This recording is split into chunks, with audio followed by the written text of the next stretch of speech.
हाँ मम्मी। अरे क्या हुआ बेटा? ना राम राम ना पूछा मम्मी कैसे हो? परेशान सी लग रही है, क्या हुआ? अरे क्या राम राम मम्मी, मेरी सास ने ना परेशान करके रखा हुआ है। क्या कर दिया सास ने? अरे क्या बताऊं मम्मी, घर में छोटी सी भी कोई भी बात हो ना, फटाफट से बोलेगी मेरी बेटी को बुला ले, गुड़िया को बुला ले, गुड़िया से पूछ लो। हर काम के लिए हम गुड़िया से ही पूछते रहे क्या? ये कोई बात थोड़ी होती है। मम्मी अब सोच रहे हैं कि छोटी सी पूजा करवानी है, घर घर के रोक करवा लेते हैं। उसके लिए गुड़िया को बुलाने की क्या जरूरत है? अब वो घर की थोड़ी है, कितने साल हो गए उसकी शादी को, अब बार बार हम उसी को बुलाते रहेंगे कि हर छोटे छोटे काम के लिए? मैंने तो बोल दिया कोई जरूरत नहीं है गुड़िया को बुलाने की। ठीक किया ना मम्मी मैंने? जो किया ठीक किया। अब बड़े हो गए हो, तुम समझदार हो गए हो। हम कौन होते हैं तुम्हें समझाने वाले? आप बताओ, आपने कैसे फोन किया था? मैंने तो इसलिए फोन किया था कि कल तेरे भाई के लिए रिश्ता देखने जा रहे हैं। अच्छा। पहले मैंने सोचा था कि तुझे और जवाई जी को बुलाती हूँ कि साथ चलेंगे, अच्छा लगेगा।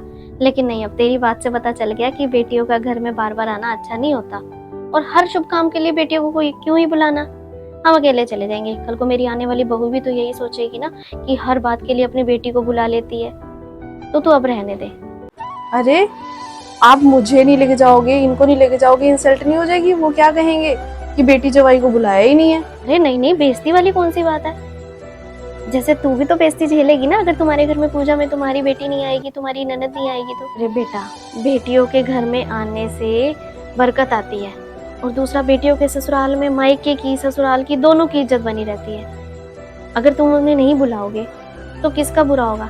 उसके ससुराल वाले यही कहेंगे ना कि मायके वालों ने नहीं बुलाया, मायके वालों को निभाना नहीं आता। तो बेइज्जती किसकी है? तुम्हारी ही है।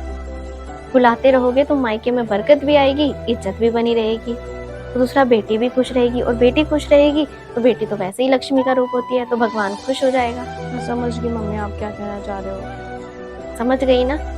अब वही कर जो समझ आ गया। ठीक है मम्मी, मैं अपनी ननद को फोन करके कह देती हूँ, पूजा में वो भी आ जाएगी।